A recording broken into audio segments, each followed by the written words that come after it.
Dwight, all-time favorite movie. The Crow. Welcome to Random Movie Reviews. I'm Nathan, and today I'll be talking about The Crow.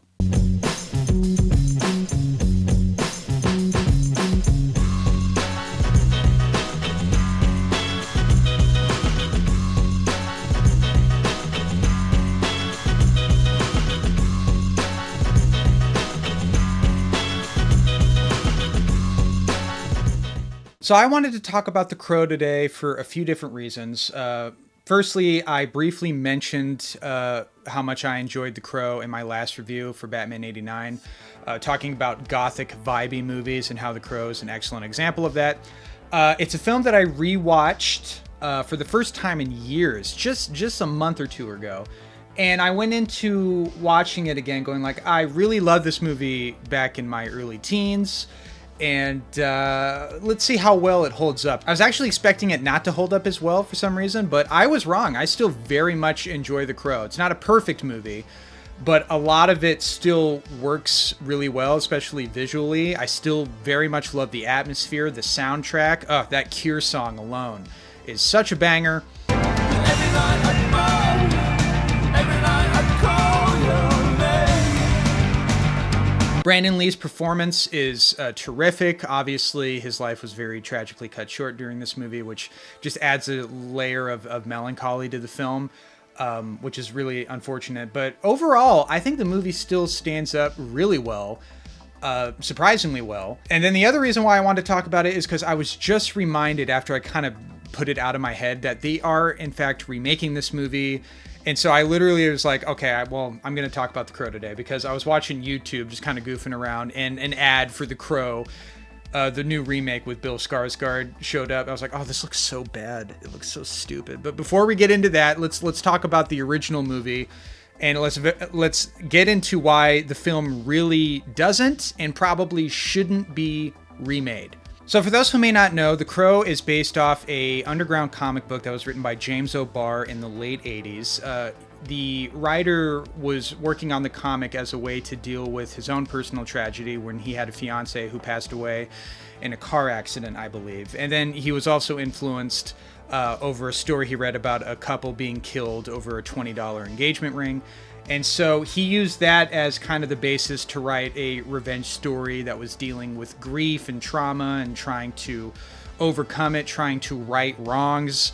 And that is the same setup as the movie. Eric Draven, a guitar player, a musician, is engaged to the love of his life. Both of them end up getting brutally murdered, robbed. I think his girlfriend ends up getting sexually assaulted, although thankfully the movie really doesn't show hardly any of that. It's more hinted at, which I think is the more respectful way to kind of portray something so disgusting. And Eric Draven ends up being resurrected via a crow, which in this world, in the world of this comic book, in this story, crows have supernatural abilities where they can resurrect someone who has been, wrongfully killed and give them supernatural abilities to take the revenge on the people who killed them and caused them harm, eventually causing them to find solace in their soul being at peace once their revenge is completed. That's kind of the basis. It's very straightforward, but it's also quite original in that regard. Haven't seen a revenge movie kind of deal with revenge in this very kind of operatic, gothic kind of way. And although I haven't actually read the comics, I've seen a lot of images of the comics, and I think the movie does an exceptional job of recapturing that same kind of grim, melancholic atmosphere that the comics had, while also having an underlying feeling of hope, that was the thing that surprised me the most when I rewatched The Crow. Like, when I went into the movie, I was expecting it to be, very depressing and bleak. That's what I liked about it back in high school. I don't quite like super depressing movies as much as I used to. But what surprised me about The Crow was that while the movie, yes, it's dealing with very serious and harsh and brutal subject matters, there is like a kindness that is kind of just drifting beneath the surface. A big part of that is due to Brandon Lee's character, Eric Draven. The way Lee performs him is that, yes, he's angry and there's a lot of fury there, but there's also a lot of sadness, and there's also a lot of hope for him to, be rejoined with his love in the afterlife. The movie's actually very romantic. That was the other thing too. And then the way you see Eric kind of reconnect with the girl that he was familiar with, and there's a lot of heart in this movie that was surprising on my rewatch that I didn't expect. That there is a comfort factor that The Crow has, and I think I don't know. I think that's just a testament to how good the direction is, and how awesome the source material is, how trying to find catharsis through tragedy, I think, is kind of the big theme of The Crow. And when there's action, it's fun, it's comic booky. The movie kind of rides the line between being grounded and being more comic book in tone and style. I will say one of the downsides, or one of the kind of minor gripes I have with The Crow, is I think the villain characters are really over the top to the fire it up, fire it up, fire it up, fire it up. Like, that is like really goofy, and it's kind of annoying. It's almost like Joel Schumacher Batman villain kind of annoying, where it's like, okay, I get it, they're bad guys. I wish that was a little bit more mature. I wish the villain characters were a little bit more serious and not super goofy, but regardless, it doesn't take a whole lot away from the film, because so much of the driving force behind this movie, outside of its atmosphere, its vibe, its killer soundtrack, is Brandon Lee.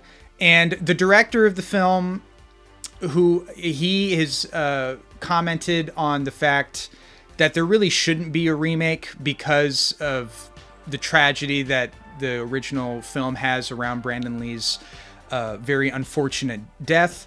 The movie should be left alone. It should be preserved and seen as, something for us to remember Brandon Lee by, and that really should be left alone. And I understand where he's coming from. And then we get to this Crow remake, which I know it seems kind of unfair to judge a movie by its trailer, but truthfully, a trailer is designed to get people's attention and to get people excited and to give people a taste of what a movie should be.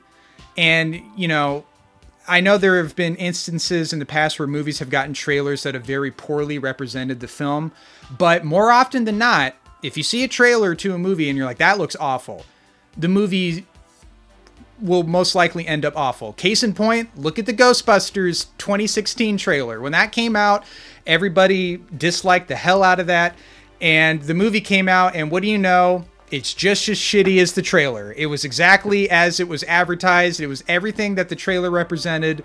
That's what the movie was. And so I don't feel bad looking at there's been more than one trailer for this new Crow movie coming out. I don't feel bad looking at these new trailers and going like, that looks fucking terrible. Like, terrible. And Bill Skarsgård is a really great actor.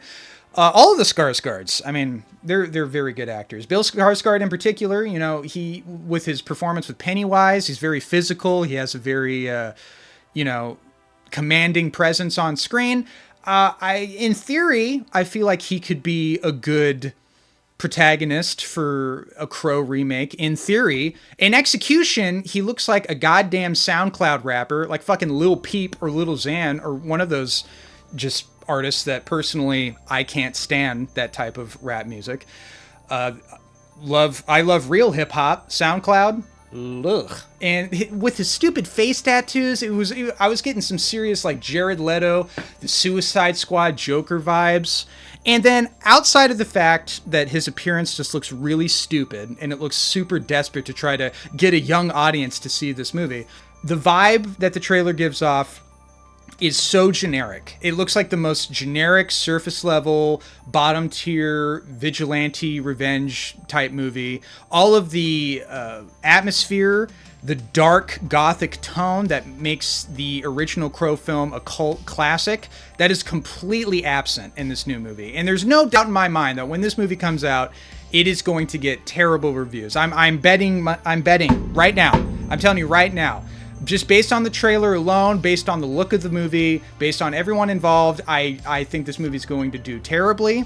It might turn a profit. I don't know how much it costs to make, but I think critically it's gonna be panned because it probably should be. It just looks so stupid. If it would be a miracle if this movie actually turned out to be good. We'll see. But honestly, The Crow should be left alone. It should be left alone. And I'm not just saying that for this remake. Remember, there was a ton of Crow sequels that came out, one of whom had John Connor from Terminator 2 in it. That looked, I mean, all of the sequels look, I haven't seen any of them, but I've seen clips and they all look so bad. So none of those should have been made. The Crow should really just be a standalone thing. It should be left alone. The 1994 movie, like I said, it holds up remarkably well. Visually, it's still stunning. And it just, the vibe it has is unique. It's dark, but it's also kind of beautiful and there's a lot of heart in that movie. It's still great. It is still a great movie. So yeah, tell me what your guys' thoughts are on this film. Do you love it? Do you hate it? What are your thoughts on the Crow remake? Do you think it looks as terrible as I think it does? Let me know in the comments below. And as always, thank you guys for watching.